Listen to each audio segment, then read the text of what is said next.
Josh George here, talking a little realignment, making some preseason predictions for the Pac-12 as well. Like, subscribe, comment on what you think down below about what I'm saying about the realignment, about the predictions. We're going bottom to top here, starting with Arizona.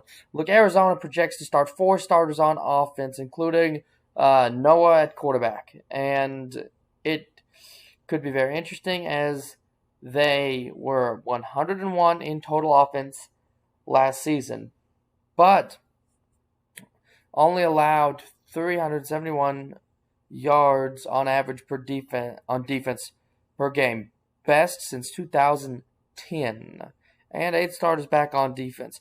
But I don't think it's quite all there yet. I've got them 1-11 and 1-8 in conference play. Now, to Stanford. Look, another thing to comment down below with Stanford is David Shaw on the hot seat.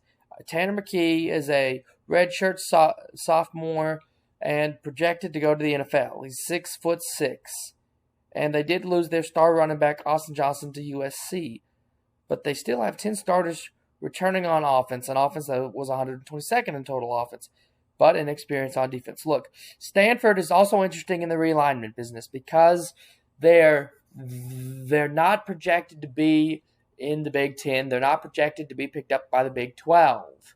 And the rumor mill is, well, where are they going to go? They are a high academic team. So the truth is, I see them forming their own mini conference with some other teams.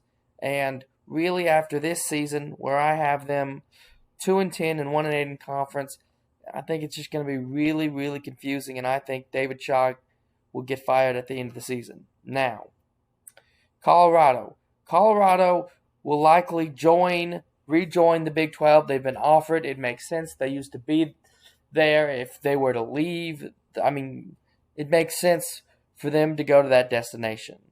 They're 83rd in the power rankings, but have really good matchups as they are a run-stopping defense. Stop the run first. One of the best D-lines in the Pac-12, including Guy Thomas, who is projected to lead the Pac-12 in sacks this season.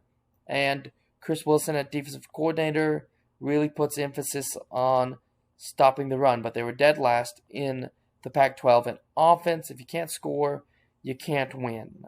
So when it comes down to it, I've got them 4-8 and 1-8 in conference play. Now, Cal Berkeley. Again, they're one of those teams that's being left at the altar. Nobody knows where they're going to go. Really,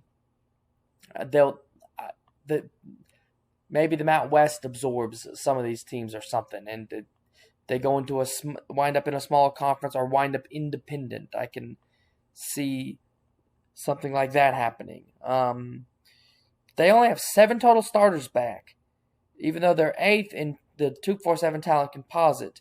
They have a quarterback duel between Jeremiah Hunter and Monroe Young. Their best player is their center, their snapper, Matthew Kendrick, and they were 61st in rushing offense last season and plus 10 in turnover margin, which was 12th in the nation on defense.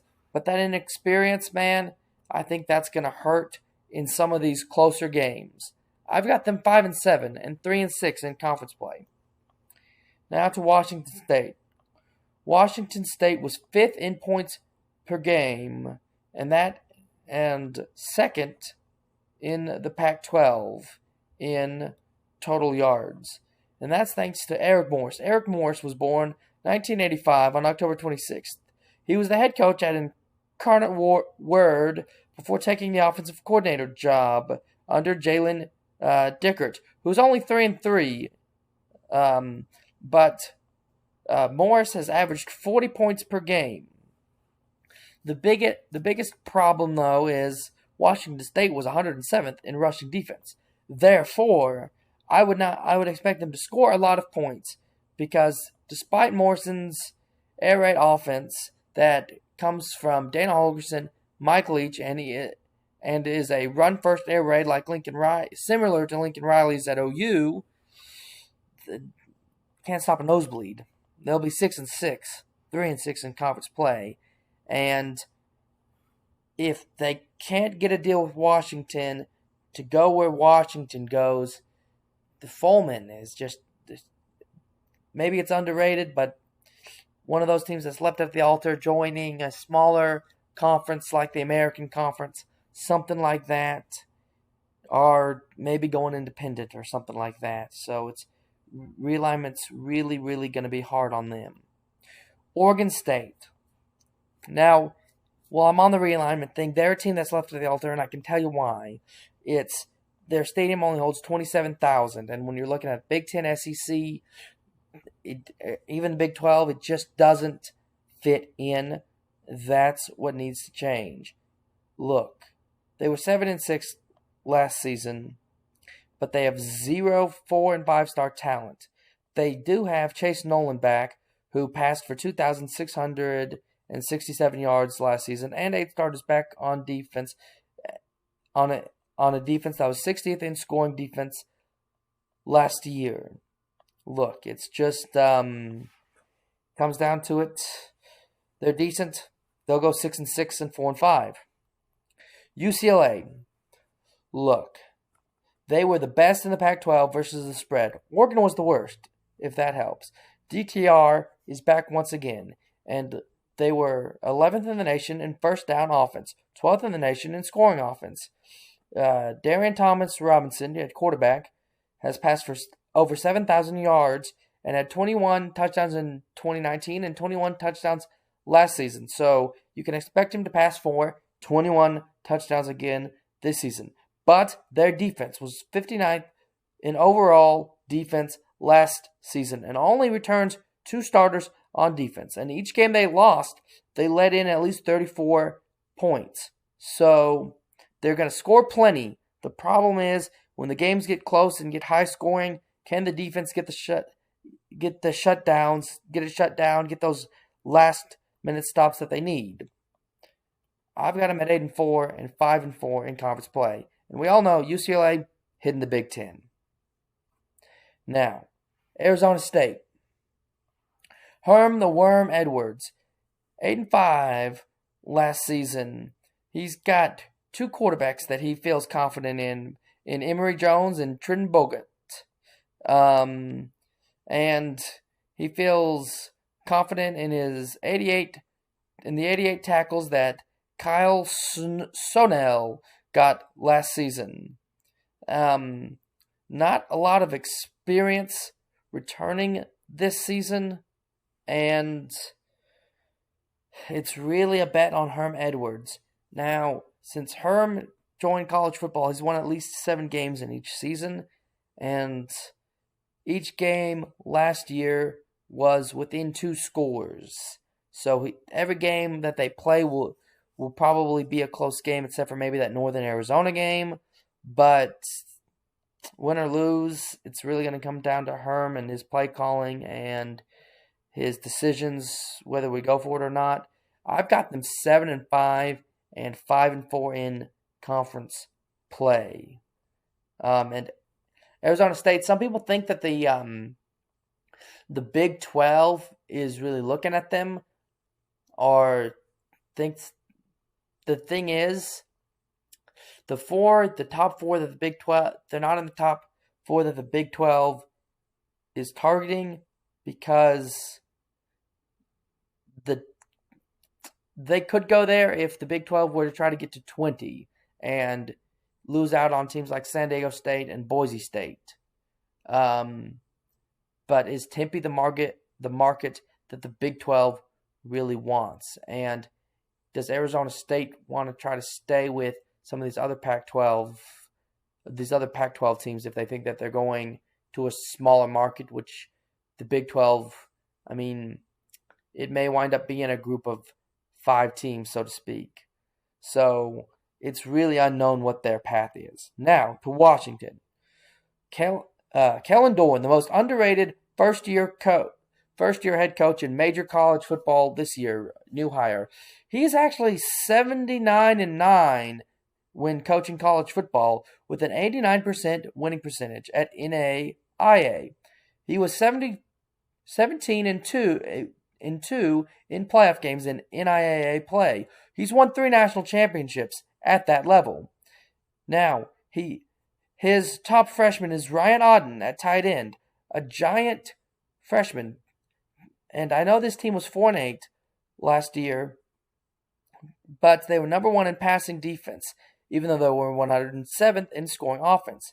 And this offense is going to look very similar to the pro-style hyper attack at Tennessee. And Ryan Grubb, who led Fresno State to 14th in total offense last season, and they brought in some other guys on defense from Fresno State last year, who was 23rd in total defense, is just, I think they're going to improve tremendously. I think they're going to be the turnaround that just surprises and shocks college football. They were 118th in turnovers last year. That's something that DeBoer puts an emphasis on. That's how he's got a lot of his wins. And this team had the number 1 defensive back team last season, and yet struggled with turnovers. That turns around. That is huge. Now, where will they be in 2023, 2024? Look, Seattle's, I think the Big Ten is going to cave. Seattle's a big TV market. They've hosted 2 World Fairs, things like that. And I think a good season, a big turnaround, I've got them 9-3 and 7-2 this season, will really bolster them. Now, how they fare against Michigan State in that matchup, huge as well. Now, USC. Look, the Trojans were the number 1 team in the portal. They got Lincoln Riley, Caleb Williams, Mario Williams. They only returned 5 starters on offense, and those are their offensive line.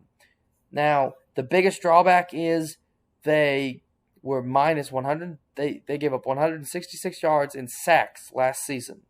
So that could be huge. Lincoln Riley averaged 32 points in conference play last season. But Phil Steele has their quarterback room is number 3 in the nation. Their running back room is number 9 in the nation. And their wide receiver room is number 1 in the nation. And I think that they're going to have the best offense. You can expect 32 to 40 points each game this season, or more than that. Now, Alex Grinch, defensive coordinator, came with Lincoln from OU. He's kind of, in the Big 12, he was kind of close to David Aranda, Chris Kleiman, and those are kind of guys that Lincoln Riley's offense kind of struggled against.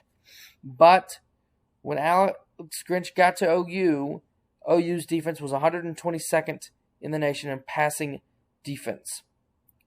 When he left, they were 109th in passing defense.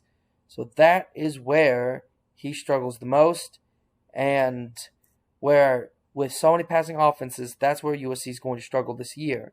But that offense, if you're getting 32 to 40 points, you're going to score enough to win a lot of games. It's going to be one of those every game's 40 to 45 kind of a thing, And I think Notre Dame schemes really well against them, and I think a trip to Sac Lake City could spell danger. And of course, in 2024 they'll be in the Big Ten. I've got them at 10-2 and 8-1 in conference play. Now to the Oregon Ducks. Dan Lanning from Georgia, defensive guy.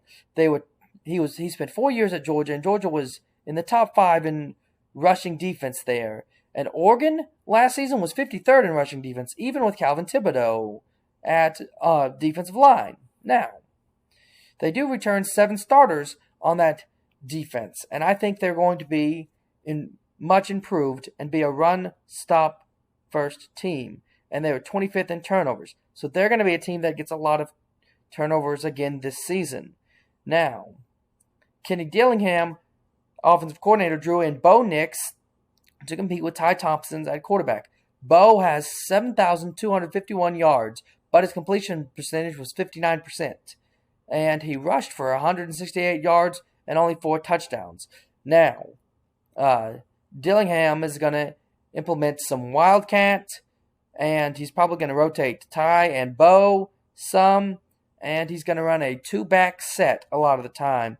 So Shane Dollars, Brian Cardwell, Jordan James are all going to get carries from time to time, and they're projected as the number 1 rush team in the Pac-12 next season, which I think fits in well with the Big Ten. And I think if Washington gets into the Big Ten, they get into the Big Ten. And, well, next season, I've got them 10-2, 8-1 in conference play. Now, to the Utes. Like I said, Morgan Scaley bringing back Sac Lake City as they were 27th in total defense, 13th in rush defense. Cam Rising threw 20 touchdowns and only 5 interceptions last year. And they're number 1 in returning production in the Pac-12. A team that started 1-2 last year, wound up 10-4, and a really close bowl game against Ohio State that they lost 45-48. Look, Utah, if their biggest rival is BYU, put that in the comments. I think it is. BYU's going to the Big 12 in 2023. Utah will wind up soon enough in the Big 12. Now, I think this season will also boost the brand as they go 10-2 and 8-1 in conference play. Now, Utah and Oregon will face off in the conference championship game. According to Winsipedia, Oregon leads the series 23-12, but Utah smacked them twice last season. Utah has a formula. If Oregon cannot stop the run, which we'll see, I think they can. I think it's going to be much closer, but my gut just says Utah wins, and Utah goes 11-2. Oregon goes 10-3. This was Josh George with my Pac-12 preseason preview for 2022.